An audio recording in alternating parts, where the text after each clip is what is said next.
Hello mga parts, good evening, good morning. So karon wala tayong magawa.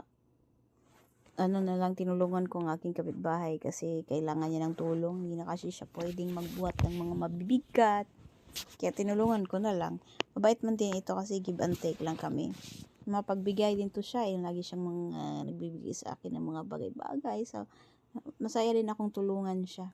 Tsaka nakakagaan din kasi ng loob na nakatulong ka kaysa naman ikaw ang tulungan. Kaya ayun, tinulungan ko siya kung anong kailangan niya. Ako lang lagi ang matawag kasi wala siyang ibang kaibigan na na malapit eh. Kaya ayun, tapos yung bougainvillea niya mahaba na kasi masyado, yan ginupitan na rin namin. Tapos gusto niya talagang maiksi. Kaya suggestion ko, wag lang masyadong maiksian. Kaya para mamulaklak din naman kasi kung masyadong maiksi, hindi na yan mamulaklak. Kaya ayan. Pero wala akong magawa kasi ganyan talaga kaiksi ang gusto niya. Pero at least naman masaya siya sa resulta. Kaya ayan, natapos din. Di man lang ako pinagpawisan. Haha, bye!